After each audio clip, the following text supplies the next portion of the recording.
100% fees రాయితీతో AI నేర్చుకోవాలనుకుంటున్నారా? Attend quality thought gen AI test 2025. నమస్తే, welcome to I dream inside politics with కవిత.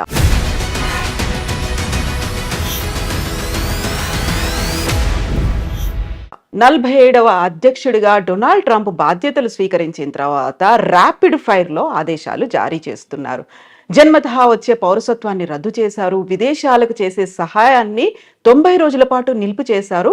దీంతో పాటుగా H1 వీసాల మీద చర్చలు, వాదనలు కొనసాగుతున్నాయని చెప్పారు. అండ్ ఆంక్షలు కూడా కొనసాగుతున్నాయి. భారతదేశం మీద ద్వైపాక్షిక సంబంధాలు ఎలా ఉండబోతున్నాయి? ఈ ఎగ్జిక్యూటివ్ ఆర్డర్స్ భవిష్యత్తులోనూ ఇలాంటి సంచలనాలనే కలిగించబోతున్నాయా?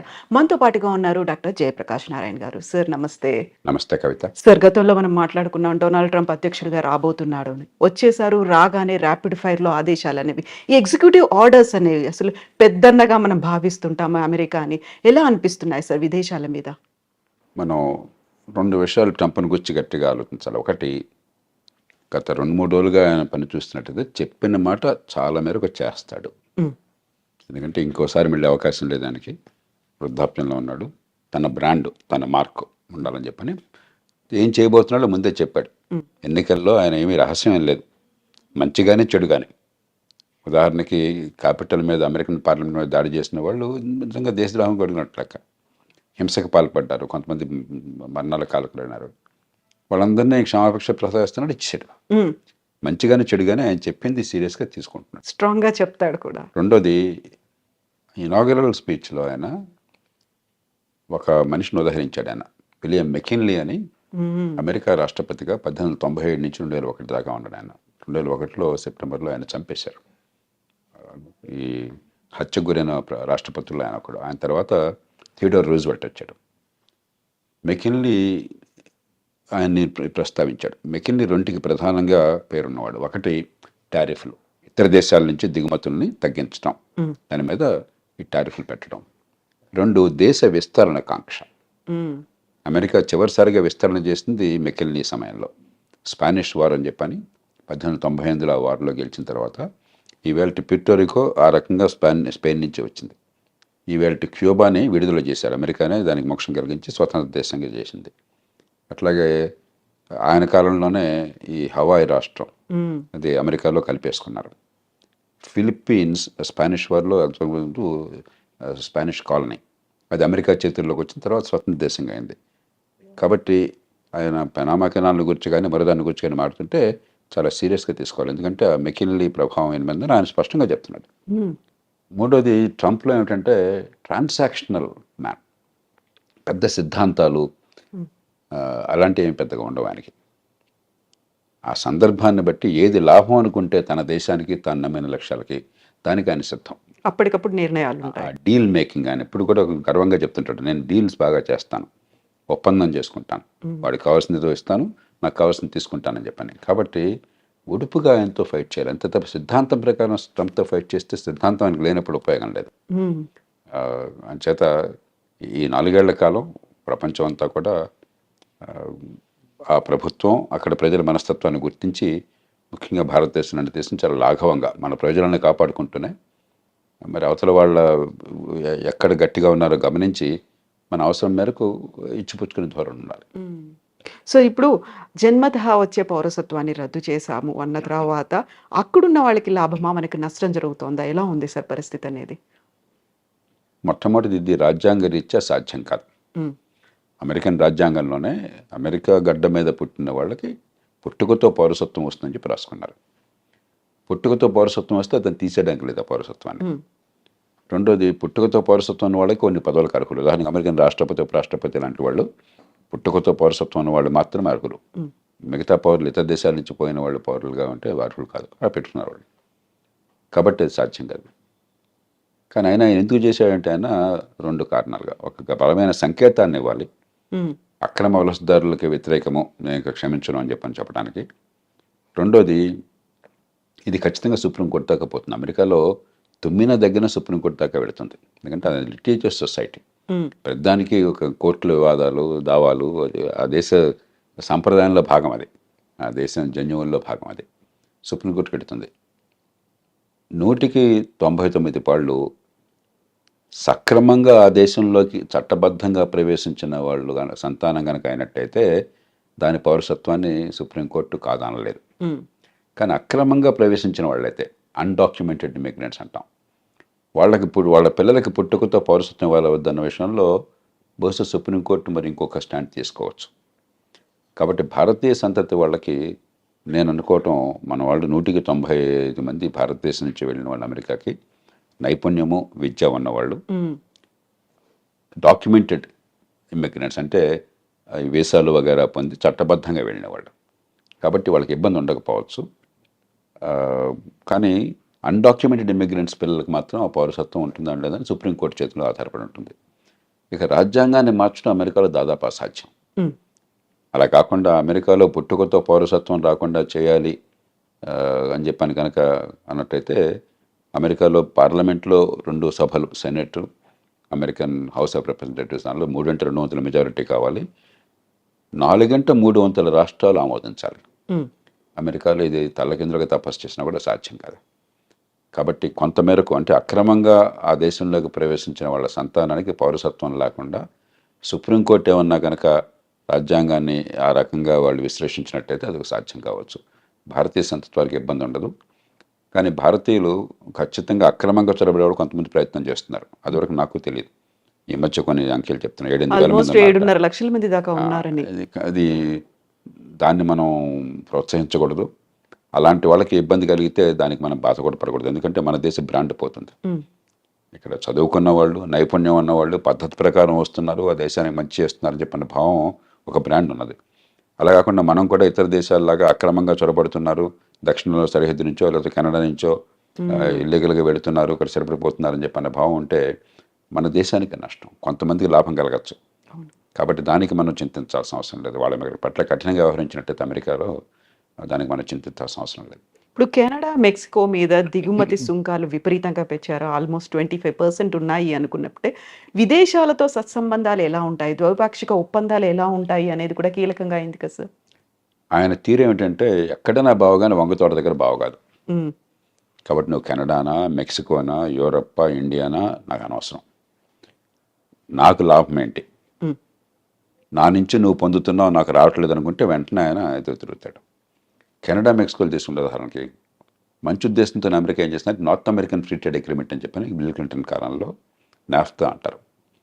దాంతో ఏమైందంటే కెనడా నుంచి కానీ మెక్సికో నుంచి కానీ దిగుమతులు అమెరికాకి, లేకపోతే అమెరికా నుంచి ఆ దేశాలకు ఎగుమతులు ఏమీ సుంకాలు లేకుండా, ఏ రకమైన అడ్డంకులు లేకుండా వచ్చే ఏర్పాటు జరిగింది. దాంతో ఏమైంది, అమెరికాలో కొంచెం ఖర్చు ఎక్కువ, తలసరి ఆదాయం ఎక్కువ కాబట్టి, లేబర్ కాస్ట్ చాలా ఎక్కువ కాబట్టి, ఆ కాస్ట్ ఆఫ్ ప్రొడక్షన్ తగ్గించడం కోసం అమెరికన్ వ్యాపారవేత్తలు చాలామంది కెనడాలో పెద్ద పెద్ద ఎత్తున పరిశ్రమలు పెట్టారు. ఉత్పత్తి కెనడాలో జరుగుతుంది, ఆ కార్లు కానీ మిగతావి కానీ అమెరికాకు వెంటనే సరిహద్దే కదా, పక్క దేశమే కదా, అమెరికాకు వెంటనే వచ్చేస్తున్నాయి.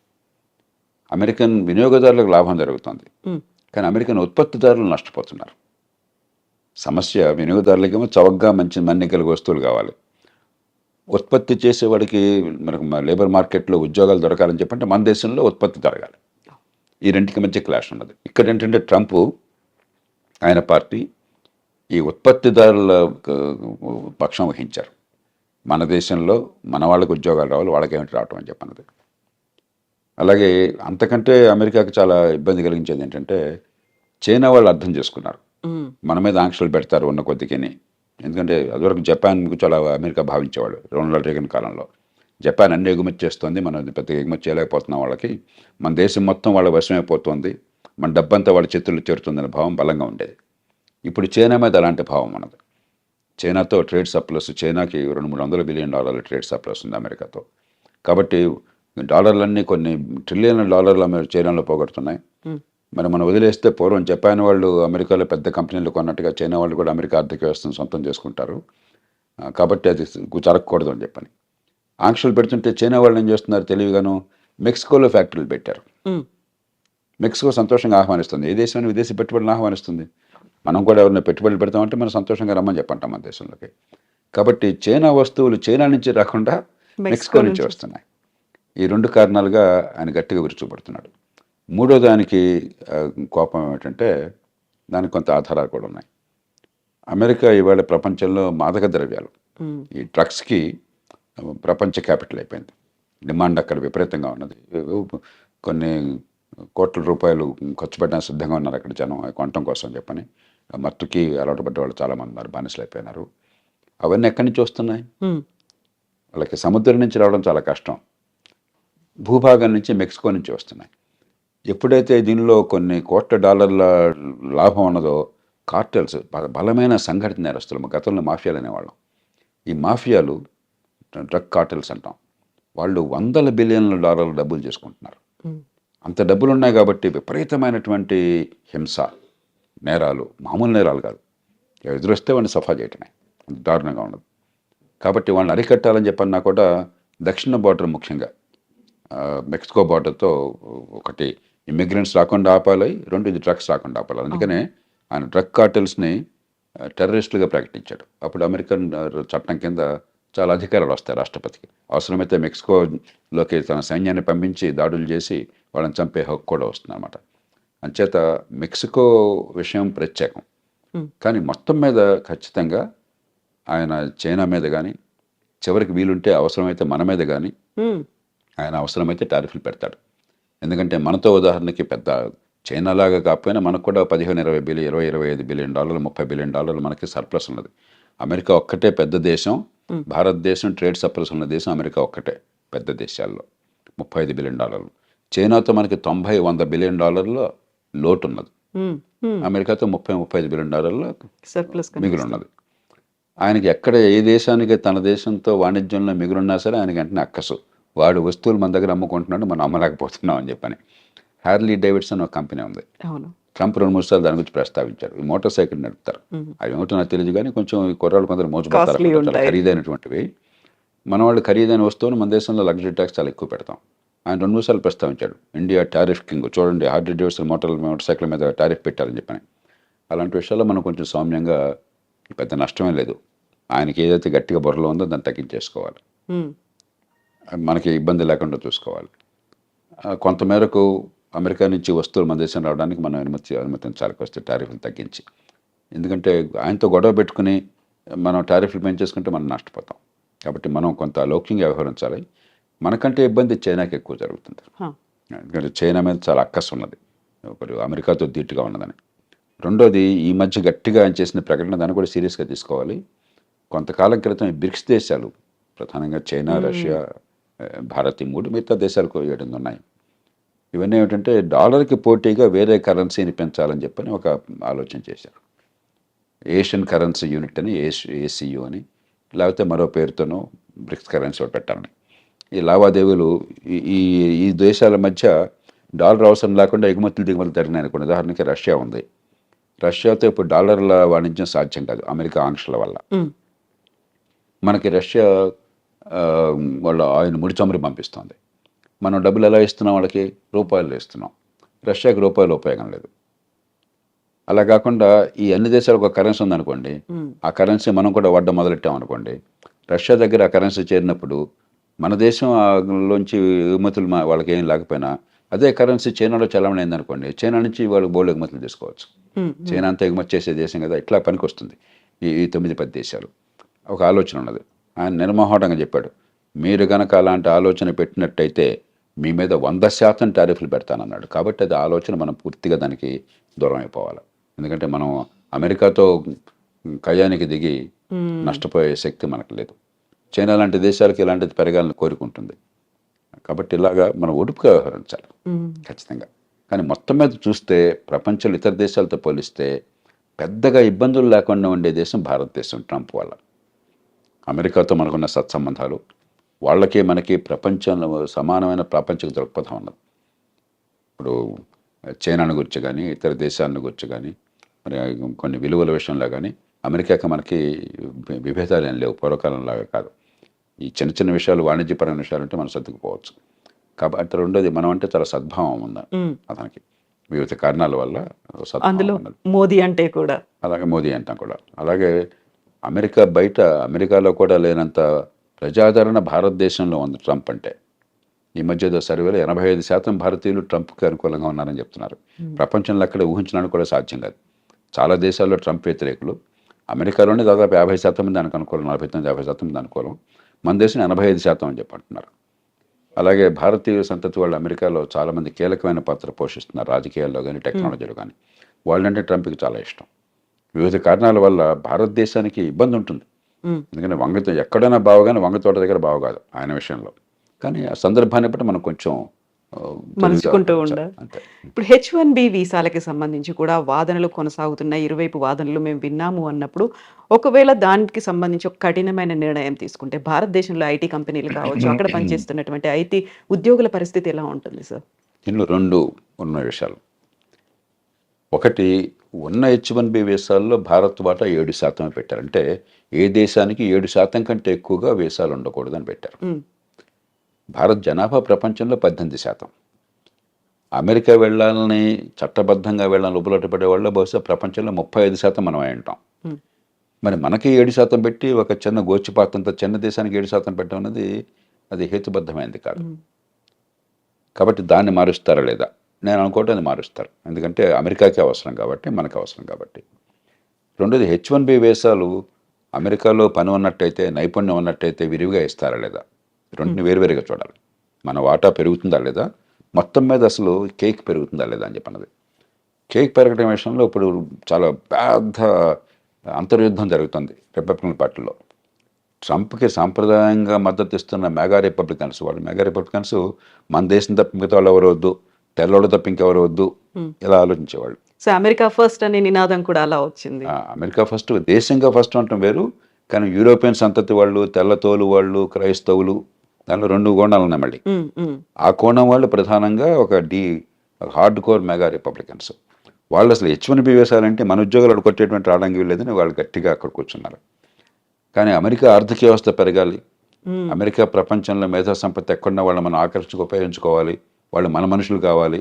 అమెరికా గొప్పతనం ఏంటంటే గత 100-150 ఏళ్ళుగా, 100 ఏళ్ళుగా ముఖ్యంగా, ఎక్కడ ప్రపంచంలో మేధాశక్తి ఉన్నా కూడా వాళ్ళని లాక్కున్నారు, ఆకర్షించగలిగారు. అందుకే ప్రపంచంలో గొప్ప శాస్త్రజ్ఞులు అంటే అమెరికా వెళ్ళిపోతాడు 190 మంది. ప్రపంచంలో గొప్ప ఎంటర్ప్రెన్యూర్ అంటే అమెరికా వెళ్ళిపోతాడు. గొప్ప వ్యాపారవేత్త అంటే అమెరికా వెళ్ళిపోతాడు.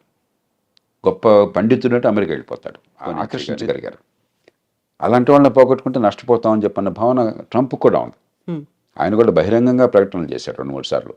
ఈ దేశంలో ఉన్నత విద్య, మంచి విద్యా సంస్థల్లో చదువుకుని మంచి నైపుణ్యం అంటే వాళ్ళని ఈ దేశం నుంచి మళ్ళీ పోనివ్వకూడదు, మనం ఇక్కడే నిలుపుకోవాలంటున్నాడు. అది ఆయన బుద్ధి చెప్తోంది. కానీ హృదయం ఏం చెప్తోంది? మెగా రిపబ్లికన్స్ వల్ల ఈ తెల్లతోలు వాళ్ళు తప్ప, యూరోపియన్ సంతతి వాళ్ళు తప్ప, క్రైస్తవులు తప్ప, మన జాతి వాళ్ళు తప్ప మిగతా వాళ్ళు రావటం ఏంటని ఇంకోటి ఉంది.